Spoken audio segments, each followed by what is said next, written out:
بسم اللہ الرحمن الرحیم. آواز ذرا اور کم کر دو بھائی, گونج کم کر دو, ایکو بالکل بند ہو اور بیس بھی کم ہو.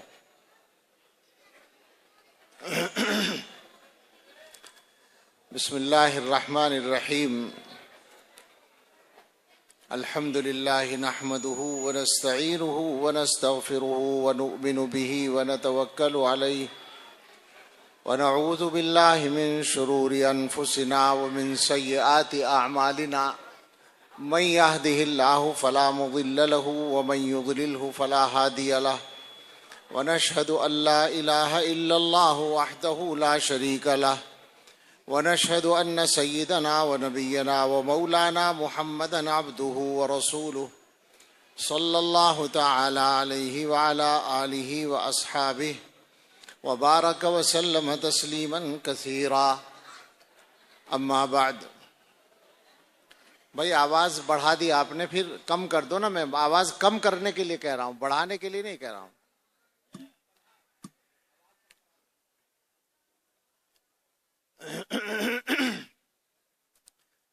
اما بعد فاعوذ باللہ من الشیطان الرجیم. بسم اللہ الرحمن الرحیم.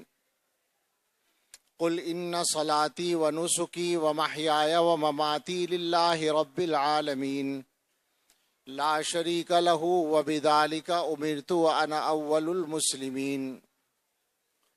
صدق الله العظيم.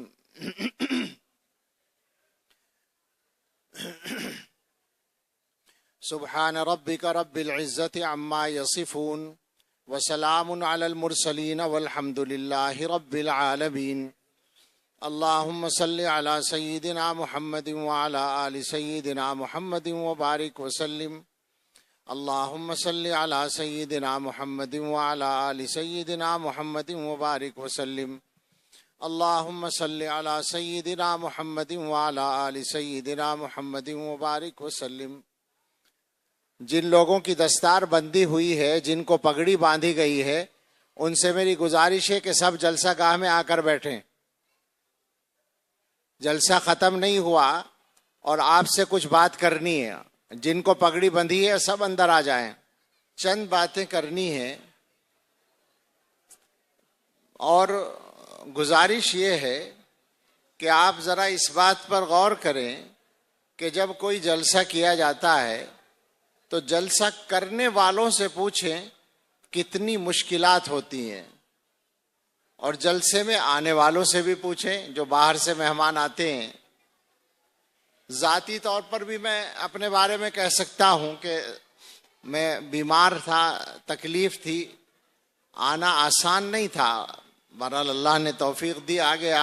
آپ حضرات کے جو نمائندے ہیں اور علماء ہیں ان کے حکم کی تعمیل میں, اور ان حضرات نے جلسہ منعقد کرنے کے لیے جتنی محنت کی ہوگی, ذمہ داروں نے, اور خرچہ کیا ہوگا, وہ ساری باتیں ذہن میں رکھ کر آپ یہ طے کریں کہ جلسے سے کوئی نتیجہ ضرور نکلنا چاہیے,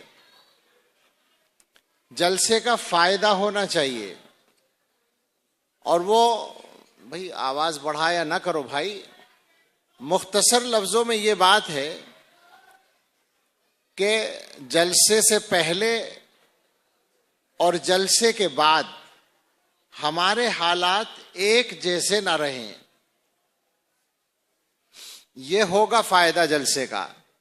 اگر جلسے سے پہلے ہمارے اندر کوئی شریعت کے اعتبار سے کمی تھی, شریعت پر عمل کرنے میں کوئی کمی چل رہی تھی, تو جلسہ ہونے کے بعد وہ کمی دور ہونی چاہیے. یہاں سے یہ پیغام آپ کم سے کم لے کر جائیں. میں جو 2-3 باتیں کہنا چاہتا ہوں, ان میں سب سے پہلی بات تو حقیقت میں اس کا مخاطب سب سے زیادہ خود میں ہوں, اور میرے ساتھ میرے یہ احباب جو علماء کرام ہیں یا مدرسوں کے ذمہ دار ہیں, یا وہ تمام لوگ جو دینی کام کرنے والے ہیں, چاہے وہ مدرسوں کا کام ہو, اور مدرسوں میں چاہے ذمہ داری کا کام ہو یا پڑھانے کا کام ہو, یا دعوت و تبلیغ کا کام ہو یا سلوک و تصوف کی لائن کا کوئی کام ہو، جتنے بھی کام دین سے تعلق رکھنے والے ہیں، دین کی خدمت کی لائن کے جتنے کام ہیں، ان سب کرنے والوں سے، ان سب کاموں کے کرنے والوں سے جو گزارش ہے وہ یہ ہے کہ حضرت رسول اللہ صلی اللہ تعالی علیہ وسلم نے ایک ارشاد فرمایا ہے جو آپ سب کو معلوم ہے، اور وہ ہے انما الاعمال بالنیات، اعمال کی قدر و قیمت نیتوں سے بنتی ہے۔ احادیث میں اس ارشاد کا جو پس منظر ہے، یعنی کس موقع سے حضور علیہ السلام نے یہ بات کہی ہے، وہ ہے اصل سمجھنے کی بات، اور وہ یہ ہے کہ جب رسول اللہ صلی اللہ تعالی علیہ وسلم مکہ مکرمہ سے ہجرت فرما کر مدینہ طیبہ تشریف لے گئے تو اس کے بعد ہر صاحب ایمان کے لیے ضروری تھا شریعت کی طرف سے کہ وہ ہجرت کر کے مدینہ چلا جائے، یعنی گویا شریعت پر عمل کرنا ضروری تھا، اور مکے میں رہ کر شریعت پر پورا عمل ممکن نہیں تھا، تو ہجرت کرنا فرض تھا، سوائے ان لوگوں کے جو بہت مجبور ہوں، لاچار ہوں، کسی وجہ سے وہ بالکل نکل ہی نہ سکتے ہوں۔ اور یہ ہجرت کا جو عمل تھا، ہجرت کا جو کام تھا، فرض بھی تھا اور بڑا اجر والا عمل تھا، اس لیے کہ آدمی کو اپنا وطن چھوڑنا ہوتا تھا، اپنا کاروبار، اپنی زمین جائیداد سب کچھ چھوڑ کے جانا ہوتا تھا، تو بہت بڑا عمل تھا۔ ایسا مبارک عمل ایک صاحب نے کیا، یعنی وہ مکے سے ہجرت کر کے مدینے پہنچ گئے، گھر بار چھوڑ کے پہنچ گئے، مگر ذرا سی چوک ان سے یہ ہو گئی کہ ان کے اس عمل میں ہجرت کی نیت کے ساتھ ساتھ، یعنی جو نیت ہونی چاہیے تھی اس نیت کے ساتھ ساتھ ایک دنیا کے کام کی نیت بھی شامل ہو گئی۔ انہوں نے سوچا کہ چلو وہ کام بھی ہو جائے گا اور ہجرت بھی ہو جائے گی، چلتے ہیں مدینے، چنانچہ مدینے پہنچ گئے۔ حضرت رسول اکرم صلی اللہ تعالی علیہ وسلم کو جب یہ پتہ چلا تو اس موقع پر آپ کا یہ ارشاد ہے انما الاعمال بالنیات، اعمال کی قیمت نیتوں سے تعلق رکھتی ہے، وانما لامرئ ما نوى، ہر آدمی کو وہی کچھ ملے گا جو وہ نیت کرے گا۔ فمن كانت ہجرته الى اللہ ورسولہ فہجرته الى اللہ ورسولہ، جس کی ہجرت اللہ اور اللہ کے رسول کے لیے ہوگی وہ ٹھیک ہے، اور جس کی ہجرت دنیا کے کسی کام کے لیے یا کسی عورت سے نکاح کرنے کے لیے ہوگی تو بس وہ اسی کے حوالے ہے۔ یہ آپ نے فرمایا۔ میں یہ سوچتا ہوں کہ ہمارے جو عمل ہیں، چھوٹے موٹے عمل ہیں، ہم نے 2-4 رکعت نماز کی پڑھ لی، یا مدرسے میں چند گھنٹے پڑھا لیا، یا مدرسے میں چندہ دے دیا، یا مدرسے کے کام میں کچھ محنت کر لی، یا تبلیغی جماعت میں کچھ وقت لگا دیا، یا کسی شیخ کی خانقاہ میں کچھ ٹائم لگا لیا، یہ سارے عمل ہجرت کے مقابلے میں انتہائی آسان عمل ہیں، اور ظاہر ہے کہ وہ افضل بھی ہے۔ اس کے باوجود اس عمل میں ایک آدمی سے نیت میں ذرا سی چوک ہو گئی تو حضور علیہ السلام نے اس کو کنڈم کر دیا، فرما دیا کہ تمہارا عمل تمہارے حوالے، وہ عمل مقبول ہوگا جو صرف اللہ کے لیے ہو۔ آپ اندازہ کریں حضور علیہ الصلاۃ والسلام کی جو یہ بات ہے، اس پر صحابہ نے کس طرح عمل کیا۔ صرف ایک واقعہ جو آپ لوگ جانتے بھی ہیں، اے بیٹے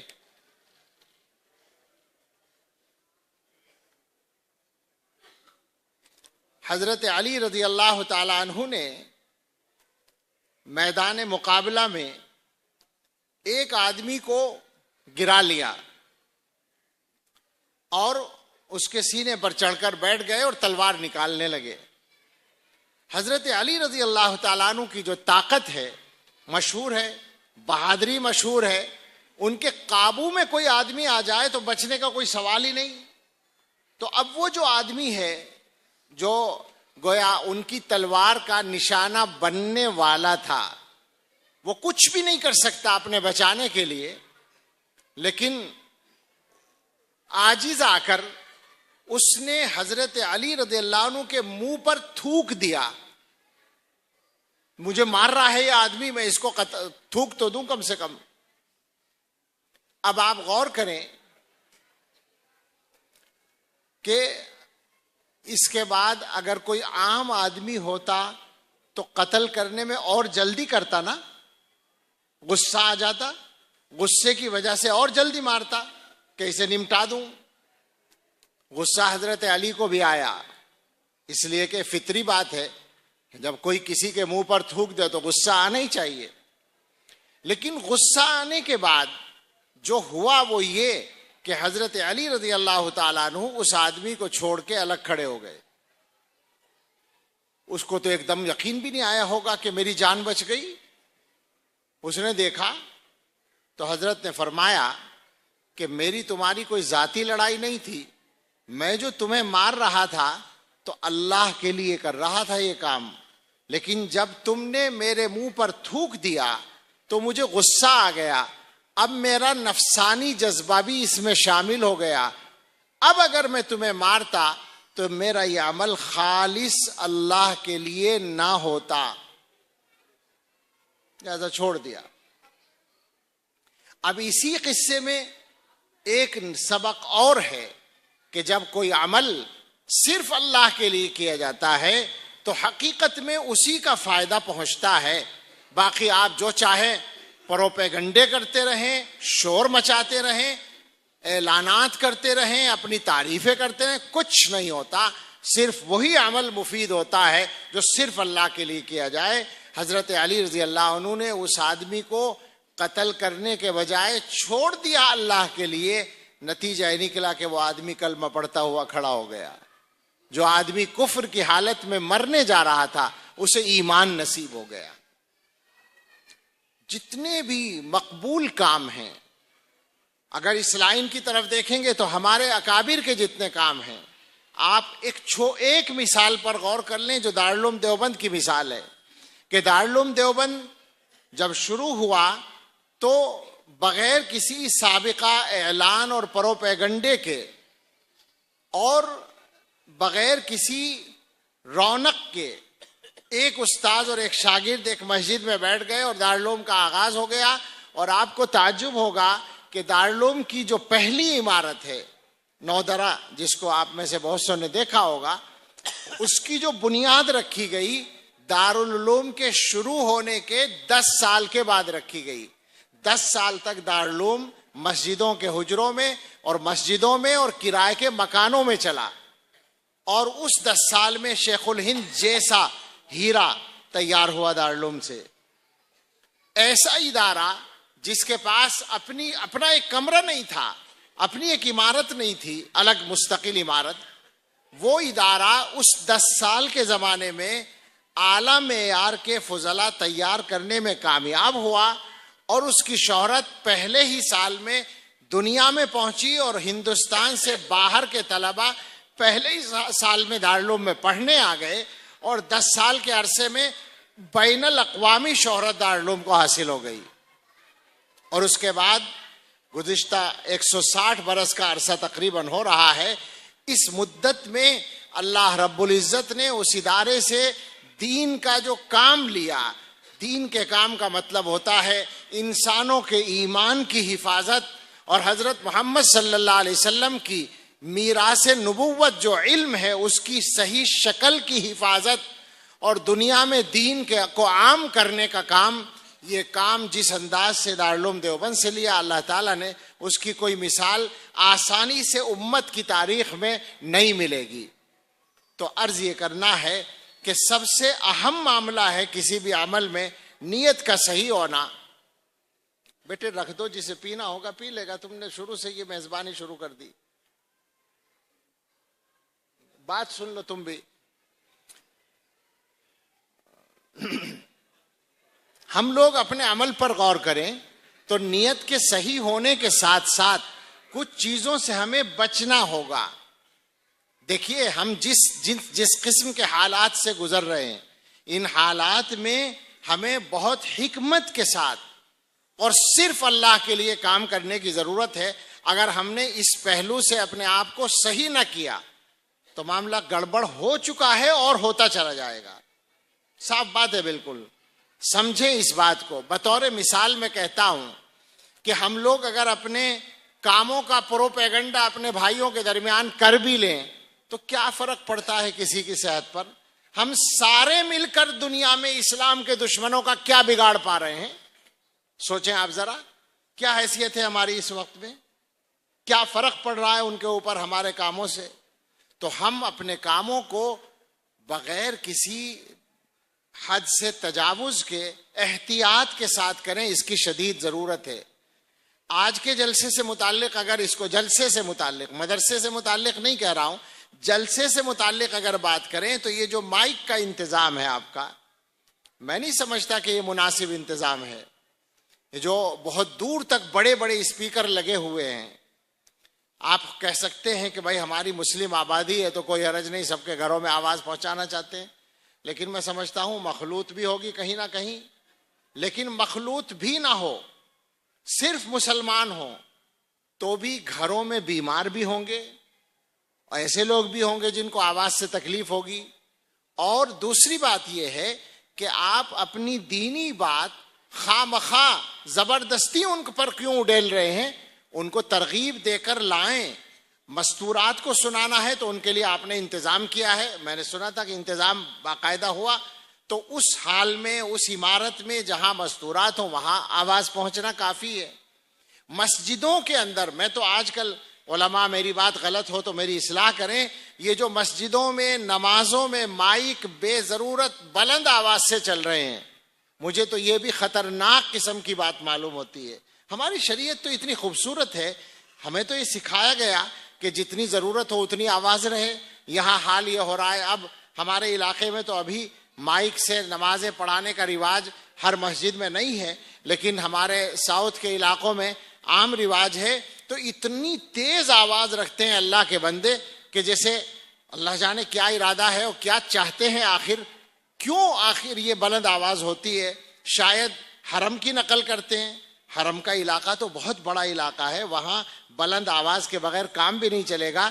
لیکن میں چھوٹا منہ بڑی بات، بہت چھوٹا منہ اور بہت بڑی بات یہ کہتا ہوں کہ مجھے وہاں بھی اشکال ہوتا ہے. میرا جی چاہتا ہے کہ وہاں کے ذمہ داروں سے میری کسی وقت ملاقات ہو تو میں ان کو متوجہ کروں کہ جتنی تیز آواز وہاں کی جا رہی ہے اس کی ضرورت اتنی کی نہیں ہے، تھوڑا کم کر کے بھی کام چل سکتا ہے. اور اس سے زیادہ ہوشیار رہنے کی ضرورت ہے کہ یہ ایجادات ہماری نہیں ہیں، یہ دوسروں کی ایجادات ہیں. بیک میوزک آپ آج کل جانتے ہیں، اللہ جانے کس آواز میں بیک میوزک ڈال دیا گیا ہو. میں نے تو قرآن کی آوازوں کے پیچھے ایسے میوزک کو محسوس کیا ہے جو مجھے بازگشت نہیں لگ رہا تھا، بلکہ ایسا لگ رہا تھا کہ کوئی الگ سے میوزک چل رہا ہو. اور ہم لوگوں کی بے احتیاطی کا تو یہ عالم ہے کہ ہم لوگ تو تقریروں میں، نعتوں میں تو خاص طور سے بیک میوزک لگا کر ہی چلاتے ہیں. بلکہ آج کل تو کسی بھی چیز کا ویڈیو ڈالتے ہیں تو ایک بیک میوزک چل رہا ہوتا ہے. میں نے مان لیا کہ وہ نعت ہی ہوتی ہے، مگر آپ کی اس نعت سے فائدہ کیا ہے؟ معاف فرمائیں، آپ کی ان نعتوں سے کیا فائدہ ہو رہا ہے جو جلسوں میں پڑھی جا رہی ہیں؟ وہ جو گانوں کی ٹون میں نعتیں پڑھی جا رہی ہیں، ان کا فائدہ معلوم ہے کچھ؟ میں تو یہ سمجھتا ہوں کہ پڑھنے والے اور سننے والے کی اصل مقصد پہ نظر ہی نہیں ہے. نعت کا مقصد کیا ہے؟ حضرت محمد الرسول اللہ صلی اللہ تعالی علیہ وسلم کی محبت کو زندہ اور تازہ کرنا. گانوں کی ٹون میں نعتیں پڑھ کر حضور کی محبت زندہ ہوگی؟ موسیقی کی محبت زندہ ہو رہی ہے. میں ایسے دیندار لوگوں کو جانتا ہوں. دیندار کا مطلب ہے نمازی بھی ہیں، گناہوں سے بچنے کی بھی کوشش کرتے ہیں، اور وہ اپنی بیماری یہ بتاتے ہیں کہ ہمیں گانے سننے کی عادت ہے، کیسے چھڑائیں؟ میوزک کی عادت ہے، کیسے چھڑائیں؟ یہ میوزک کا فتنہ اس زمانے کے بدترین فتنوں میں سے ہے. اور اس نے گھر کر لیا ہمارے جلسوں تک میں. ختم کریں اس کو. ہم زور زور سے اگر نعت پڑھ لیں، میں کہتا ہوں زور زور سے چلا چلا کے ہم تقریریں ہی کر لیں تو کیا فرق پڑتا ہے؟ سچی بات یہ ہے اب تو نہ کسی دوسرے پر فرق پڑتا ہے نہ اپنوں پر پڑتا ہے. ہمارے سننے والوں کا حال یہ ہے، وہ سنتے ہیں اور نمبر دے کے چلے جاتے ہیں کہ فلاں کی تقریر اچھی تھی، بات ختم ہو گئی، اور گھر جا کے صبح کی نماز قضا کرتے ہیں. فائدہ ہے کچھ جلسوں کا؟ میں غلط تو نہیں کہہ رہا مولانا؟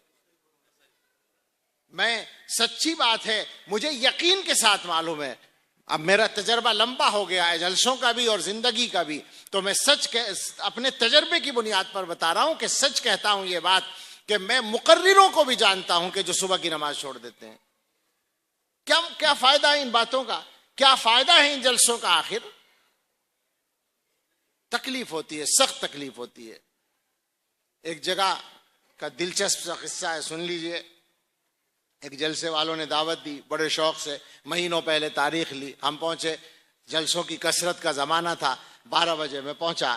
ان سے میں نے کہا کہ بیان کرا لیں. کہنے لگے ابھی ایک صاحب کا اعلان ہوا ہے اور وہ 1 گھنٹہ سوا گھنٹہ تقریر کریں، 1 گھنٹہ تقریر کریں گے، اس کے بعد آپ.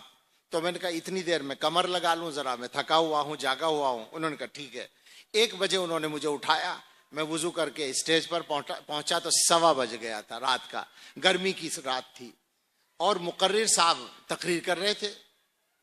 اچھا، تقریر اگر معتبر تقریر ہو، صحیح تقریر ہو، تو میں قسم کھا سکتا ہوں کہ مجھے موقع نہ ملے. مثلا مولانا انعام تقریر کر رہے تھے، یہ جو حضرت مولانا انعام صاحب دامت برکاتہم، اگر مجھے یہ کہیں کوئی آدمی کہ بھائی مولانا انعام صاحب کی تقریر ہم سننا چاہتے ہیں، تم مت کرو، تو میں شوق سے تیار ہوں. معتبر تقریر ہو، صحیح تقریر ہو، مفید تقریر ہو، سبحان اللہ. لیکن وہ تقریر بھی ایسے ہی تھی، پیشہ ورانہ قسم کی.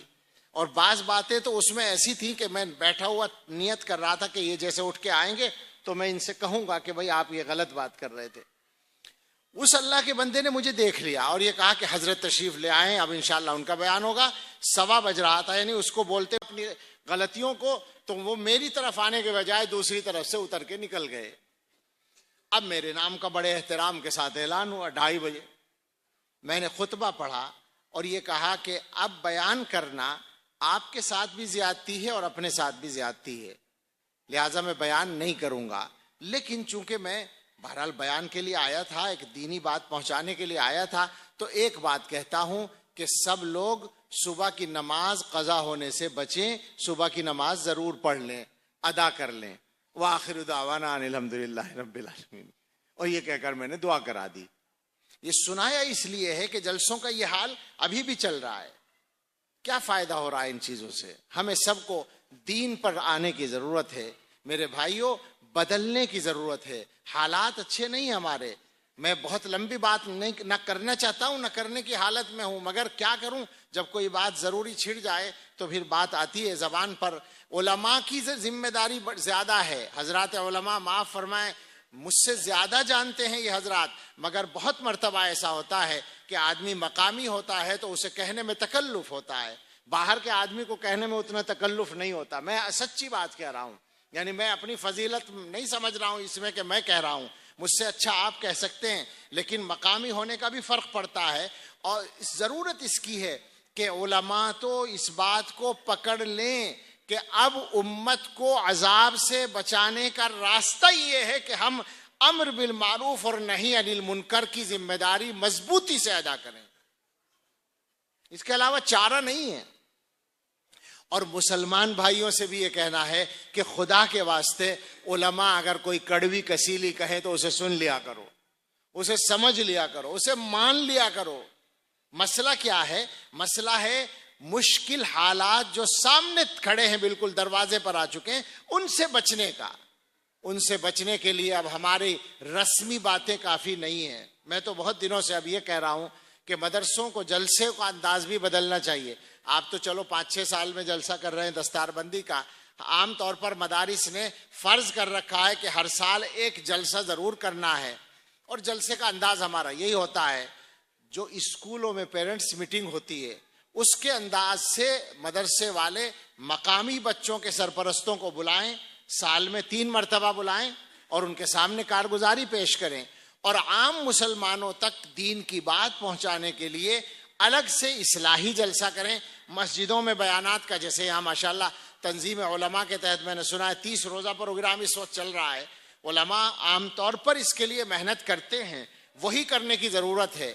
بہت سی جگہیں ایسی ہیں جہاں پر اس طرح تنظیمیں بنی ہیں جو برائیوں کو دور کرنے کے لیے محنت کرتی ہیں۔ میں آپ سے سچ کہتا ہوں کہ ایسی کئی جگہوں پر جا جا کر میں نے لوگوں سے یہ کہا کہ میں مسلمانوں کے حالات سے مایوس ہوں بڑی حد تک اور ڈرتا ہوں، لیکن جب کہیں میں کسی شہر میں یا کسی قصبے میں یہ سنتا ہوں کہ علماء نے یا ائمہ نے ایک تنظیم بنائی ہے برائیوں کو روکنے کے لیے، نہی عن المنکر کے لیے، امر بالمعروف کے لیے، تو میرا ڈر کچھ کم ہوتا ہے۔ مجھے ایسا لگتا ہے کہ اللہ کی پکڑ سے شاید ہم بچ سکیں۔ یاد رکھیں ہمارے سب مسلمان بھائی، اپنے آپ کو ٹھیک کرنا ہے، اپنے گھروں کو ٹھیک کرنا ہے۔ 2-3 باتیں ہر جگہ کہتا پھرتا ہوں، میں آپ سے بھی کہتا ہوں، یہ ٹانڈا ہے۔ میں تو اب ہندوستان میں جہاں بھی جاتا ہوں تعلق والے ملتے ہیں، سب جگہ بے تکلفی، لیکن اس جگہ سے تو 40 برس سے تعارف اور تعلق ہے، اس لیے زیادہ بے تکلفی سے عرض کر سکتا ہوں، مگر کوئی نئی بات نہیں ہے میرے پاس کہنے کے لیے۔ میں آپ کو 2-3 باتوں کی اطلاع دیتا ہوں۔ ایک تو یہ کہ پورے ہندوستان میں، اور یہ لفظ میں ویسے ہی نہیں بول رہا کہ کوئی مقرر جوش میں کہہ رہا ہو، جا جا کر اور دیکھ دیکھ کر کہہ رہا ہوں۔ کشمیر میں نے جا کر دیکھا، اور کیرلا میں دیکھا، بیچ کے سارے ہندوستان میں دیکھا، گجرات اور راجستھان میں دیکھا، اور آسام اور تریپورہ میں دیکھا، اور بیچ کے سارے ہندوستان میں، اکثر صوبوں میں بہت سی جگہوں پر جا جا کر جو دیکھا ہے وہ میں آپ سے بتاتا ہوں کہ کوئی جگہ میری معلومات میں اب ایسی بچی ہوئی نہیں ہے جہاں کے مسلمان سودی قرضے میں پھنسے ہوئے نہ ہوں۔ ٹانڈے میں اگر بچے ہوئے ہوں تو مجھے خوشخبری سنا دیجئے گا۔ یہاں تو نہیں ہے سودی قرضہ لوگوں پر؟ ہے یا نہیں ہے؟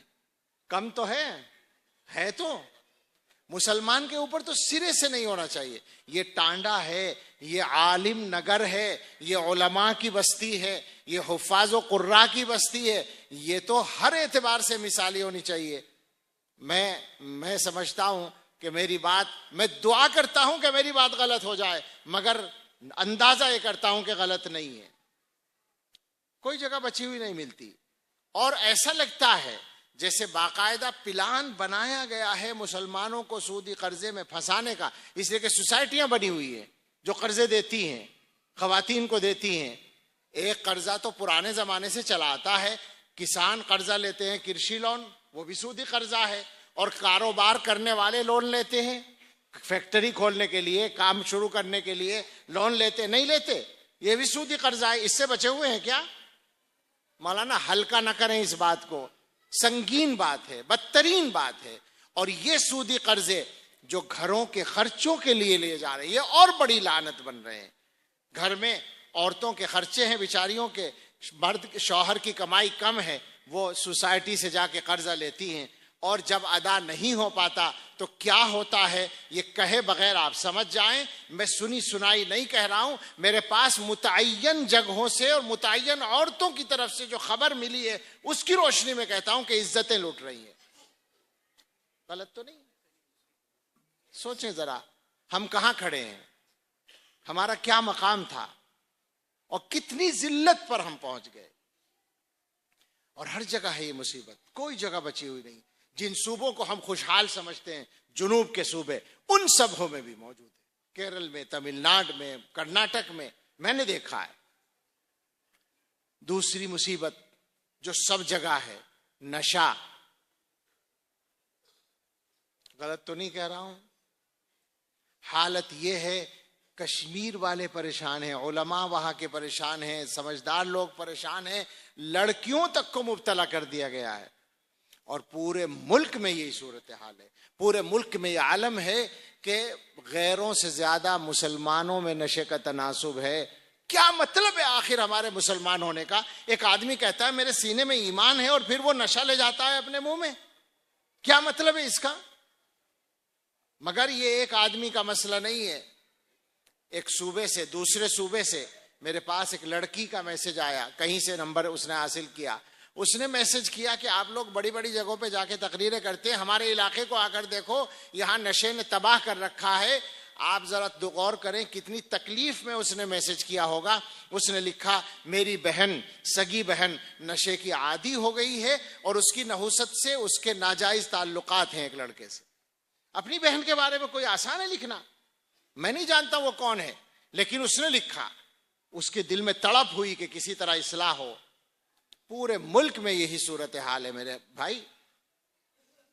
آپ اپنی جگہ کے ذمہ دار ہیں، نکالیے اس مصیبت کو اپنے ماحول سے اور سمجھیے نکلے گی کیسے، نکلنے کو سمجھیں گے اس طرح کہ آئی کیسے، آتی ہے آہستہ آہستہ، اور آپ کے بچوں کو پھنسایا جاتا ہے اس میں، لیکن بچے آپ کے گھر سے کوئی زبردستی پکڑ کر نہیں لے جاتا، آپ اپنے بچوں سے غافل ہوتے ہیں۔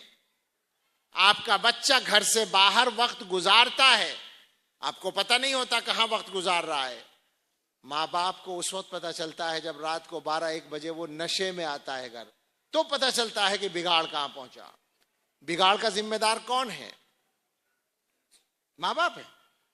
اصل ذمہ دار ماں باپ ہیں، وہ بگاڑنا چاہتے نہیں ہیں مگر اولاد کی تربیت کی طرف سے غافل ہیں۔ اور مسلمانوں کی غفلت پر جب بات ہوگی تو سچی بات ہے تکلیف ہوتی ہے، بار بار احساس یہ ہوتا ہے کہ ہم خود اتنے بڑے گناہگار ہیں، لوگوں سے کیا کہیں، مگر ذمہ داری ہے کہنے کی، اس لیے مجبوراً کہنا پڑتا ہے۔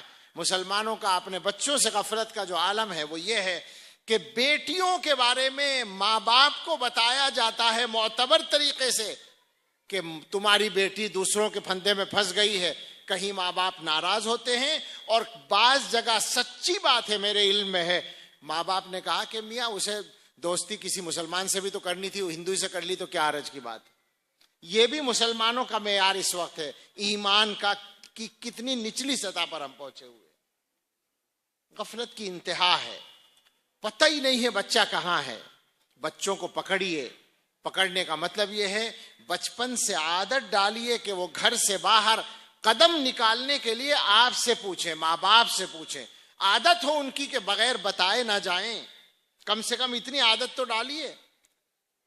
میں تو یہ کہتا ہوں کہ بڑوں کو بھی عادت ہونی چاہیے کہ جب گھر سے باہر قدم نکالیں تو اہلیہ سے بتائیں کہ میں فلاں کام کے لیے فلاں جگہ جا رہا ہوں، اس کی پابندی کریں۔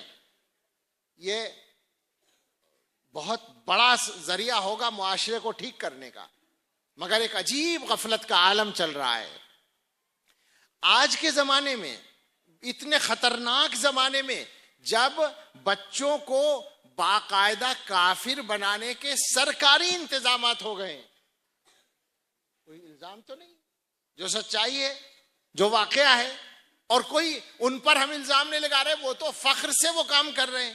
ایسے زمانے میں اب بھی مسلمانوں کو اپنے بچوں کی دینی تعلیم کی تھوڑی سی فکر ہے، تھوڑے لوگوں کو فکر ہے۔ اس وقت مکتب جو ہوتے ہیں بچوں کے پڑھنے کے لیے، خاص طور سے اسکول کے بچوں کے لیے، جمعیت علماء اور فلاں کتنی تنظیمیں اور مقامی تنظیمیں اور جگہ جگہ مدرسے، بڑے مدرسے اپنے ماتحت مکاتب کھولنے پر کتنی محنت کر رہے ہیں، مگر ابھی تک ہم جانتے ہیں کہ ابھی شاید 10% اسکولی بچے بھی مکتبوں تک نہیں پہنچے ہیں۔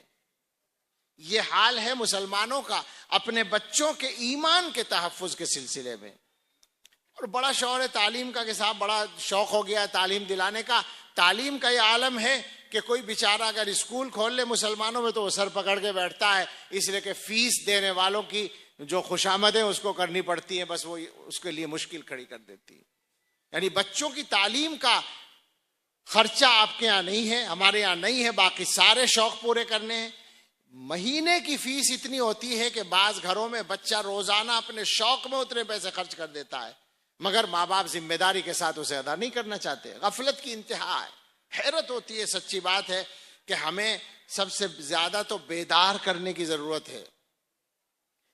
جو مصیبتیں ہمارے درمیان عام ہیں، میں نے 2 باتیں خاص طور سے آپ سے کہی ہیں، سودی قرضہ اور نشہ۔ کوشش کریں کہ ان کو اپنے ماحول سے نکال دیں، اور ایک بات یہ بچوں کی تربیت کے بارے میں کہی ہے، اس پر بھی سنجیدگی سے ہر آدمی دھیان دے. ساری دنیا کا ٹھیکہ آپ پر نہیں ہے، آپ پر اپنے گھر کا ٹھیکہ ہے. مگر ہمارا جو عام مزاج ہے، ذرا معاف کیجئے گا میں گستاخی کرنے لگا ہوں، عام مزاج یہ ہے کہ ہم باتیں بہت اچھی بناتے ہیں، کام کرنے کے نمبر پر کام کرنے کے لیے تیار نہیں ہے. کوئی بھی آدمی اپنے گھر کا جائزہ لے کر مجھے بتائے، مجھے نہ بتائے اپنے اللہ کو بتائے، کیا ہم میں سے ہر آدمی مطمئن ہے کہ ہمارے گھر کے سارے آدمی نمازی بن چکے ہیں؟ کیا ہم میں سے ہر آدمی یہ یقین دلا سکتا ہے کہ ہمارے گھروں میں پورا انصاف ہوتا ہے؟ آپ میری بات سمجھ رہے ہیں؟ انصاف، میں انصاف کی بات کر رہا ہوں. ہوتا ہے انصاف؟ میرا سوال کا جواب دیں تو پتہ چل جائے گا. جن لوگوں کے بچے بڑے ہیں اور ان کی شادیاں ہو گئیں، تو آپ کے گھر میں بہو بھی آ گئی، اب بہو اور بیٹے کے درمیان کوئی بات ہوتی ہے تو آپ کا ووٹ کس کے ساتھ رہتا ہے؟ 99% لوگوں کا بیٹے ہی کے ساتھ رہتا ہے نا. جبکہ آپ کے سفید داڑھی بھی ہے، جبکہ آپ دیندار بھی ہیں، جبکہ آپ نمازی بھی ہیں، جبکہ آپ ہو سکتا ہے مولانا صاحب بھی ہیں، یا ہو سکتا ہے آپ تبلیغ کے امیر صاحب بھی ہیں، یا مسجد کے امام صاحب بھی ہیں، یا اسکول کے ٹیچر ماسٹر صاحب ہیں، یا ڈاکٹر صاحب ہیں، یا انجینئر صاحب ہیں. سب کا حال، میں غلط تو نہیں کہہ رہا ہوں. 99% گھروں میں کیا ماحول ہے؟ بہو اور ساس میں جھگڑا ہوتا ہے تو ہم اپنے گھر میں کس کے ساتھ ہیں؟ وہ جو بڑی بھی ہیں، وہ بڑی اچھی ساس ہیں، بہو خراب آ گئی. اور جہاں بیٹی ہماری گئی ہے وہاں ساس خراب مل گئی. بتاؤ ہے یا نہیں ایسا؟ بیٹی اور اس کے سسرال والوں میں کبھی بھی بات ہوتی ہے، داماد اور بیٹی میں، بتاؤ کس کا ساتھ دیتے ہیں ہم سب؟ جذباتیت کے ساتھ. بیٹی 100% دل کا ٹکڑا ہے. میں بھی ایک بیٹی کا باپ ہوں، میں جانتا ہوں کہ باپ کو بیٹی سے کتنی محبت ہوتی ہے. اللہ ہم سب کی بیٹیوں کو سکون عطا فرمائے. لیکن میں یہ جانتا ہوں کہ بے سکونی میں ماں باپ کی ناانصافی اور بے سمجھی کا بھی دخل ہے. کبھی تو ایسا ہو کہ آپ اپنی بیٹی کی غلطی مان لیں کہ داماد صحیح کہہ رہا ہے، تو اسے بھی خیال آئے گا کہ میرا خیال کیا انہوں نے، میرا ساتھ دیا. ہوتا ہے کبھی ایسا؟ الٹا ہی چل رہا ہے سب معاملہ. اور حد یہ ہے، انتہا یہ ہے کہ بہت سے لوگ تو اپنی سگی اولاد میں انصاف نہیں کرتے. 2 بیٹے ہیں، ایک بیٹے کی آمدنی زیادہ ہے، ایک کی آمدنی کم ہے، ان بیٹوں میں اگر کوئی بات ہو جائے تو ابا جان کا ووٹ پیسے والے بیٹے کے ساتھ رہتا ہے.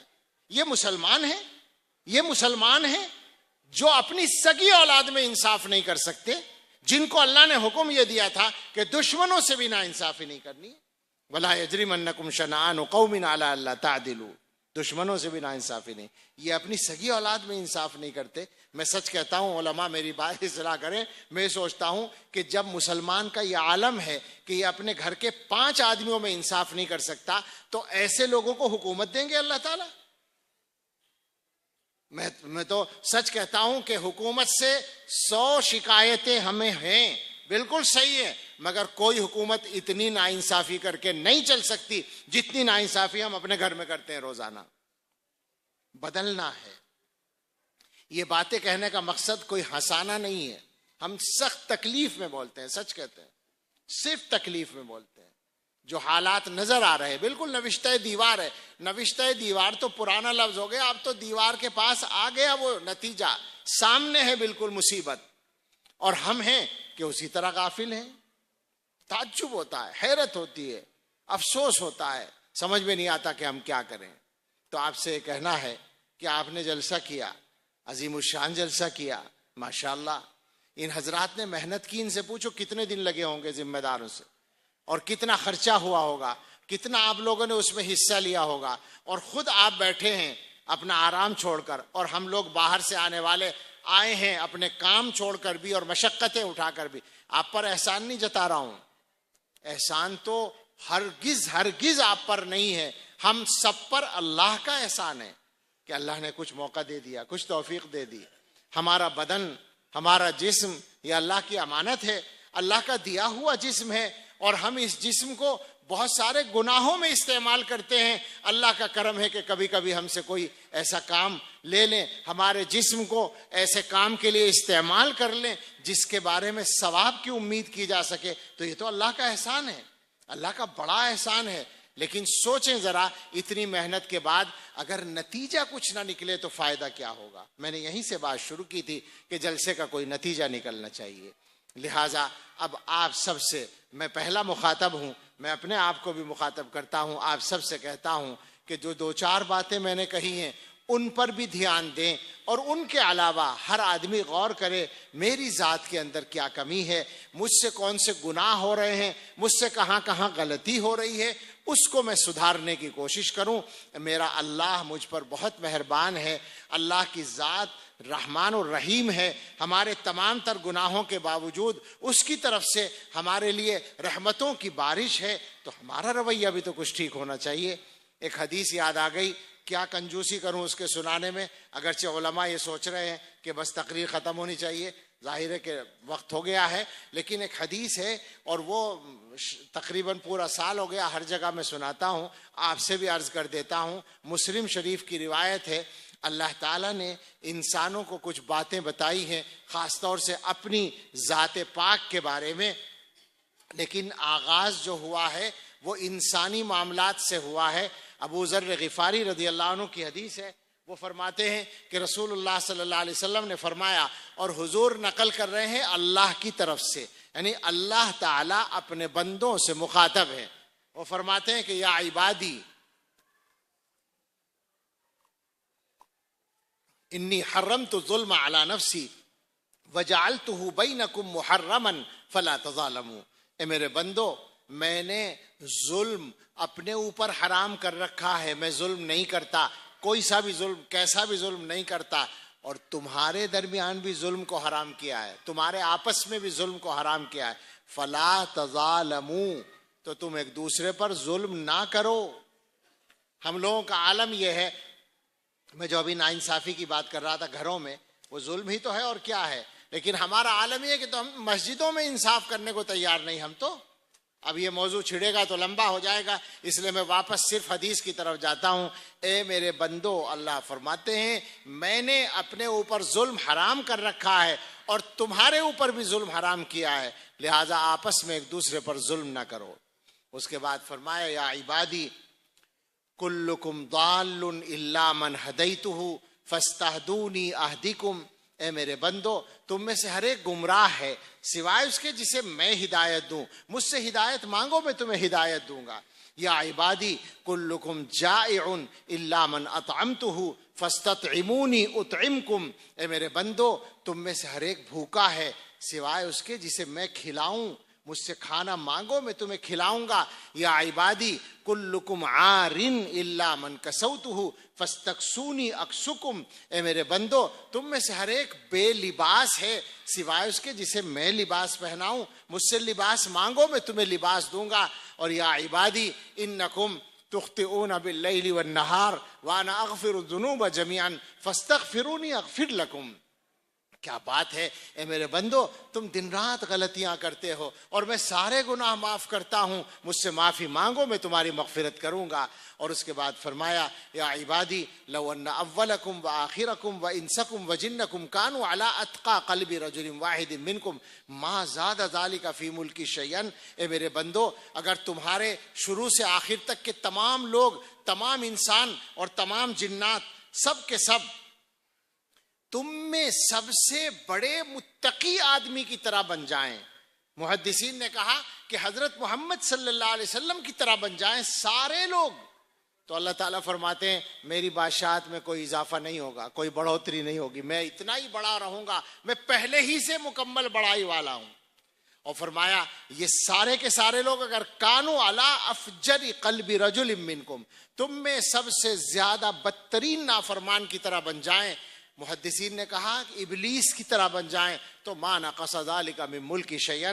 اللہ فرماتے ہیں میری بادشاہت میں کوئی کمی نہیں آئے گی, میں جتنا بڑا ہوں اتنا ہی رہوں گا. اور اس کے بعد فرمایا اگر یہ سارے کے سارے اولکم وآخرکم وانسکم وجنکم قاموا فی صعید واحد, سب لوگ ایک میدان میں جمع ہو جائیں, شروع سے آخر تک کے کھربوں انسان و جنات سب، اور فسألونی، اور مجھ سے سوال کریں، مانگیں، فأعطیت کل واحد مسألتہ، اور جو بھی شخص جو کچھ مانگے میں اسے دے دوں، جو بھی مانگے میں اس کو دے دوں۔ تو کیا خیال ہے تمہارا میرے خزانے میں سے کچھ 10-20% کم ہو جائے گا؟ اللہ تعالیٰ فرماتے ہیں ما نقص ذلك مما عندي الا كما ينقص المخيط اذا ادخل البحر۔ یہ سب کو دینے کے بعد میرے خزانے میں اگر کچھ فرق پڑے گا، اگر اسے فرق کہو تو ایسا فرق پڑے گا جیسے سمندر میں سوئی ڈال کر نکال لی جائے۔ میں یہ کہا کرتا ہوں کہ سوئی اگر گلاس میں ڈال کے بھی نکال لیں تو کچھ فرق پڑے گا؟ کوئی کمپیوٹر یہ نہیں بتا سکتا کہ گلاس میں کمی آئی، اس لیے کہ ایک بوند بھی خرچ نہیں ہوگی پوری۔